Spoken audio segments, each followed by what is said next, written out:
నమస్తే సార్. నమస్తే. సార్ కంటి చూపు బలహీనపడింది అన్నప్పుడు అంటే ఐసైట్ వచ్చింది అని చెప్పేసి నిర్ధారిస్తూ ఉంటారు. ఇది ఏమైనా లక్షణాలతోటి మనకు కనిపిస్తుంది అంటారా మొదటిగా స్టార్టింగ్ నుంచి? కనిపిస్తుందమ్మా. సో కళ్ళు మసకబారిపోవడము, కొంతమందికి దూరం ఉన్నటువంటి సీన్స్ కనిపించవు సరిగ్గా, కొంతమందికి దగ్గర సీన్స్ కనిపించేటువంటి పరిస్థితి ఏర్పడుతుంది. అదేవిధంగా తలనొప్పి వచ్చేటువంటి పరిస్థితి ఏర్పడుతుంది. తర్వాత తలలో సార్ట్ ఆఫ్ డిస్కంఫర్ట్, ఇన్కన్వీనియంట్ ఉండేటువంటి పరిస్థితి ఏర్పడుతుంది. ఈ విధంగా కొన్ని లక్షణాలు మాత్రమే ఉంటాయి మా సైట్ ప్రాబ్లం వచ్చినటువంటి వాళ్ళలో సర్వసాధారణంగా. ఓకే, దాన్ని కరెక్ట్ చేసుకోవాలి అని అంటే మన వంటింటిలో ఏమన్నా వైద్యానికి సంబంధించిన పదార్థాలు ఉన్నాయమ్మా. మనం దైనందిన జీవితంలో ఆహార పదార్థాల్లో, వంటకాల్లో కొన్ని పదార్థాలని తరచుగా వాడుకోవడం వల్ల కంటి జబ్బులు రాకుండా ఉంటాయమ్మా. ముఖ్యంగా ఈ రోజుల్లో చిన్న వయసు నుంచే కంటి జబ్బులు వస్తున్నాయి. ఉదాహరణకి మీరు స్కూల్ గోయింగ్ చిల్డ్రన్స్ గమనించండి అమ్మా. ఒక 50 మంది స్కూల్ ఒక సెక్షన్లో ఉన్నటువంటి పిల్లల్ని గమనించినట్లయితే, స్కూల్ గోయింగ్ చిల్డ్రన్ చిన్న క్లాస్ తరగతి చదివేటువంటి పిల్లల్ని గమనించినట్లయితే 50 మందిలో దాదాపు ఒక 10 మంది దాకా స్పెట్స్ పెట్టేటువంటి పరిస్థితి ఏర్పడిందమ్మా. సో ఒక 30-40 సంవత్సరాల క్రితం ఈ పరిస్థితి లేదు. సో దేహధర్మాల్లో భాగంగా, జీవధర్మాల్లో భాగంగా వయస్సు వచ్చిన తర్వాత మరి మిగతా అవయవాలలో ఆ చైతన్య రహిత్యము, అదేవిధంగా క్రియా సామర్థ్యం తగ్గిపోయేటువంటి పరిస్థితితో పాటు సో సర్వసాధారణంగా ఎక్కువ శాతం మందిలో కూడా మరి కంటికి సంబంధించినటువంటి సమస్యలు, చెవులకు సంబంధించినటువంటి సమస్యలు, ఇలాంటి సమస్యలు వస్తుంటాయమ్మా. ఇది సర్వసాధారణం, కామన్ ఎక్కువ శాతం మందిలో. కానీ మరి చిన్న వయసులో రావడం మాత్రం అసాధారణము, అసహజం.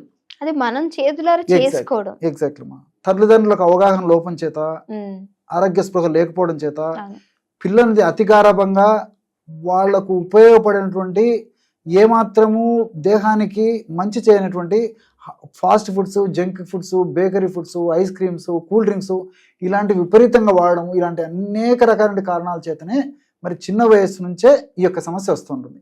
ఇదంతా నాణ్యానికి ఒకవైపే. రెండో వైపు చూస్తామంటే చిన్నప్పటి నుంచి మా అన్నప్రాసన మొదలుపెట్టినప్పటి నుంచి కూడా తల్లిదండ్రులు మరి ఆరోగ్య స్పృహ లేకపోవడం చేత, అవగాహన సరిగ్గా లేకపోవడం చేత ఈ సెల్ కల్చర్ అలవాటు చేసినారమ్మా. సో వాళ్ళకు బొమ్మలు చూపిస్తూ, ఆ సెల్ చూపిస్తూ ఆహారం పెట్టడము, తర్వాత వాళ్ళు ఏదైనా ఏడ్చినప్పుడు సెల్లో కొన్ని బొమ్మలు చూపించడము, సెల్ ఆడుకోవడానికి ఇవ్వడం, ఇలాంటి చేయడం వల్ల ఏమంటే మరి చిన్న వయస్సులోనే, ఎదిగే వయస్సులోనే కళ్ళు బాగా స్ట్రెయిన్కి గురయ్యేటువంటి పరిస్థితి ఏర్పడుతుందమ్మా. ఆ విధంగా స్ట్రెయిన్కి గురి కావడం వల్ల మరి అతి చిన్న వయస్సులోనే ఈ కంటి జబ్బులు రావడం మొదలైందమ్మా. దీనికి తోడు మరి పూర్వకాలం కంటే కూడా ఈ కాలంలో విపరీతంగా చిన్న పిల్లలకు కూడా విద్యాపరంగా కూడా స్ట్రెస్ ఎక్కువైపోయింది. సో స్కూల్ రావడానికి ఇదొక కారణం, ఎగ్జాక్ట్లీ ప్రధానమైన కారణం అని చెప్పుకోవచ్చు. సో స్కూల్లో స్ట్రెస్ అయిపోతుంది. మళ్ళీ ఇంటికి వచ్చిన తర్వాత కూడా వాళ్ళు ఏదో ఫర్ ఎగ్జాంపుల్ 6కో 5కో వస్తే రాత్రి 8 దాకా 9 దాకా చదువుకోవాలి. మళ్ళీ ఉదయం లేచినప్పటి నుంచి చదువుకోవాలి. మళ్ళీ బుక్స్ రాయడము, చదవడము ఈ టెండెన్సీ వల్ల ఏమంటే కళ్ళకు టూ మచ్ ఆఫ్ స్ట్రెయిన్ కావడం వల్లనే కంటికి సంబంధించిన జబ్బులు వస్తున్నాయమ్మా. ఇన్ జనరల్ నేను చెప్తున్నానమ్మా. సరే, ఈ ముఖ్యంగా ఈ చిన్న వయసు వాళ్ళలో వచ్చేటువంటి సమస్యలు ఎక్కువ శాతం మంది ఇలాగే జరుగుతున్నాయి.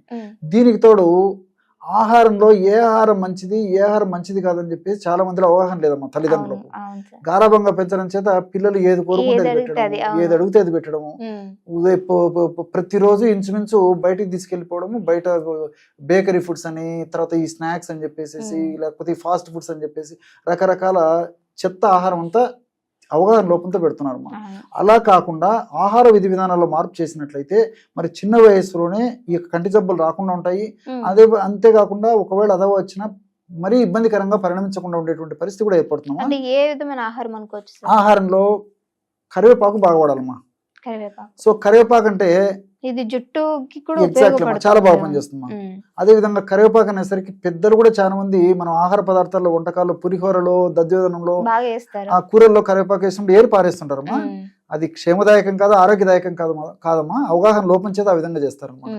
సో చిన్నపిల్లల విషయంలో మరీ ఉంటుందమ్మా. మీరు బాగా గమనించండి. కరివేపాకు వేసి వంట చేసి తల్లులు పెడితే వద్దని చెప్పేసి పక్కన పారేసేస్తుంటారు అన్నమాట. వాళ్ళకు నచ్చ చెప్పేసేసి కరివేపాకుని ఏదో ఒక రూపంలో, అలా ఆకులు కాకపోయినా కరివేపాకు పొడి చేసిన ఆ రూపంలో ఆహారంగా ఏదో ఒక పద్ధతిలో ఇస్తుండాలమ్మా. అంటే కరివేపాకులో ఉన్నటువంటి విటమిన్ ఏ ఈ కళ్ళకు చాలా చాలా మంచిది. ఓకే. అందుకే మన పెద్దలు ఆహారపు అలవాట్లో విధి విధానంలో భాగంగా కరివేపాకును కూడా ఆహారంలో వంటకాల్లో భాగంగా అది కూడా వేసి వంటలు తయారు చేసి వడ్డించేటువంటి వాళ్ళు కాబట్టి ఈ మరి చిన్న వయసులో ఆ జబ్బు రాకుండా ఉండేటమ్మా. అవును. సో ఈ రోజుల్లో ఆ పరిస్థితి లేదు కాబట్టి అంటే కరివేపాకును వాడేటువంటి పద్ధతిలో పిల్లలకు అలవాటు చేయడం చాలా చాలా మంచిదమ్మా. అదేవిధంగా వారంలో కనీసం ఒక్క రోజన్నా ఈ క్యారెట్ అమ్మా, క్యారెట్ గడ్డ ఏదో ఒక రూపంలో పిల్లలకు అలవాటు చేయాలి. మరి ఏదైనా కొంచెం సమస్య ఎక్కువ ఉన్నట్టుంటే వారంలో 2 సార్లు 3 సార్లు వాడినా తప్పలేదమ్మా. క్యారెట్ అలాగే తినడం కానీ, సలాడ్ రూపంలో కానీ, క్యారెట్ను కూరలో చేసి ఇవ్వడం కానీ, సాంబార్లు వేసి ఇవ్వడం కానీ, ఏదో ఒక పద్ధతిలో ఈ క్యారెట్ను వాడుకోవడం వల్ల కూడా క్యారెట్లో ఉన్నటువంటి విటమిన్ ఏ, తర్వాత జియోగ్జాంతిన్ ఇలాంటివి అనేక రకాలైనటువంటి పదార్థాలు కూడా ఈ కంటి ఆరోగ్యానికి చాలా చాలా మంచిదమ్మా. అదేవిధంగా మునగ ఆకు కూడా ఏదో ఒక రూపంలో వాడుకోవడం వల్ల కూడా ఈ కంటి జబ్బులు రాకుండా ఉండేందుకు, వచ్చినటువంటి జబ్బులు త్వరగా ముదరకుండా ఉండేందుకు కూడా ఉపయోగపడతాయమ్మా. సరే, ఇవన్నీ ఆహార పరంగా.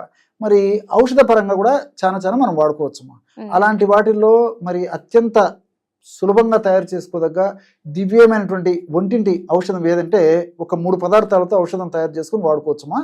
అదేంటంటే బాదం పప్పులమ్మా. సో బాదం పప్పులు ఈ మధ్య కాలంలో చాలా ప్రాచుర్యం పొందాయమ్మా. సో ఇంచుమించు అందరిళ్లలో ఈ బాదం పప్పులు, డ్రై నట్స్, డ్రై ఫ్రూట్స్ ఇవన్నీ ప్రకృతి సిద్ధంగా సహజసిద్ధంగా దొరికేటువంటి ఎక్కువ వాడుతున్నారు కాబట్టి ఈ బాదం పప్పులు కూడా చాలా ప్రాచుర్యం పొందాయి. బాదం పప్పుల వల్ల ఈ యొక్క రక్తనాళాలకు మంచిది, గుండె జబ్బులకు మంచిది. అదేవిధంగా ఏదన్నా కొంచెం ఈ మెదడుకు సంబంధించినటువంటి జబ్బులు రాకుండా ఉండేందుకు బాదం పప్పు ఉపయోగపడుతుంది. నర్వస్ వీక్నెస్ ను బాదం పప్పు తగ్గిస్తుంది. తర్వాత మోకాళ్ళ నొప్పులను బాదం పప్పు తగ్గిస్తుంది. తర్వాత ఈ చర్మానికి సంబంధించిన జబ్బులున్న బాదం పప్పు తగ్గిస్తుంది. ఇలా చాలా చాలా ఉన్నాయమ్మా దీనికి సంబంధించి. Exactly one for many. So ఈ బాదం పప్పును కాస్త నెయ్యి వేసేసి వేయించేసేయాలమ్మా. వేయించేసేసి ఒక 100 గ్రాములు చూర్ణం చేసుకొని ఆ బాదం పప్పు పొడి 100 గ్రాములు తీసుకోవాలి. అదేవిధంగా సోంపు గింజలు కూడా కాస్త వేయించేసేసి చూర్ణంలాగా తయారు చేసుకుని ఒక 100 గ్రాములు అది తీసుకోవాలమ్మా. పటిక బెల్లం పొడి, దాన్ని నవ్వుబోతు, కలకొండ, మిశ్రి అనేటువంటి పేర్లతో పిలుస్తుంటారు. సో ఆ పొడి కూడా 100 గ్రాములు తీసుకోవాలి. అంటే సమానంగా. ఫర్ ఎగ్జాంపుల్ బాదం పప్పు పొడి 50 గ్రాములు తీసుకున్నట్లయితే సోంపు గింజల పొడి కూడా 50 గ్రాములు తీసుకోవాలి. పటిక బెల్లం పొడి కూడా 50 గ్రాములు తీసుకోవాలి. అట్లా ఎంతైనా తీసుకోండమ్మా. 3 సమానంగా తీసుకోవాలి. ఆ 3 పదార్థాలను బాగా కలిపేసి ఒక గాజు సీసాలో ఉంచుకొని రోజు ఒక్కసారమ్మా రాత్రిపూట 100 ml పాలల్లో 1 టీ స్పూన్, అంటే హాఫ్ టీ స్పూన్ వరకైనా పర్లేదమ్మా, 1/2 టీ స్పూన్ నుంచి మాక్సిమం 1 టీ స్పూన్ వరకు ఆ యొక్క పొడి పాలలో కలిపేసి పిల్లలకి ఇస్తున్నారు. పెద్దలు కూడా వాడుకోవచ్చమ్మా. పిల్లల గురించి నేను స్ట్రెస్ చేస్తున్నాను. 30 సంవత్సరాలు, 40 సంవత్సరాలు, 50 సంవత్సరాలు దాటినటువంటి వాళ్ళు కూడా ఈ యొక్క ఔషధాన్ని వాడుకోవచ్చు. ఈ యొక్క ఔషధం వల్ల మల్టిపుల్ బెనిఫిట్స్ ఉంటాయమ్మా. ఇంతకుముందే చెప్పినట్లు ఏంటంటే మీరు అడిగినట్లు కంటి జబ్బులకు ఉపయోగపడమే కాకుండా ఈ యొక్క ఔషధము చాలా మంది పిల్లలకి మెదడు బాగా స్ట్రెయిన్ కు గురి కావడం వల్ల మెదడులో కొన్ని రకాల హానికారకమైన రసాయన పదార్థాలు ఉత్పత్తి పెరగడం చేత ఆ యొక్క ప్రభావం చేత జ్ఞాపక శక్తి మందగించడము, ఏకాగ్రత తగ్గడము, మేధాశక్తి తగ్గడము, తర్వాత వెంటనే నిర్ణయం తీసుకునేటువంటి నిర్ణయ శక్తి తగ్గడం ఇలాంటివన్నీ ఉంటాయమ్మా. సో మెదడుకు సంబంధించినటువంటి ఎలాంటి ఇబ్బందులు లేకుండా ఉండేందుకు కూడా ఈ బాదం పప్పు, సోంపు గింజలు, పరోక్షంగా ఈ పటిక బెల్లం ఇవన్నీ కూడా ఉపయోగపడేటువంటి పద్ధతిలో ఉంటుంది. కాబట్టి కేవలము కంటి జబ్బులకే కాకుండా ఇది మెదడుకు సంబంధించిన జబ్బులు కూడా చాలా చక్కగా పనిచేస్తున్నాం. Okay, thank you so much sir, మంచి ఇన్ఫర్మేషన్ ఇచ్చారు. ఓకే, నమస్తే.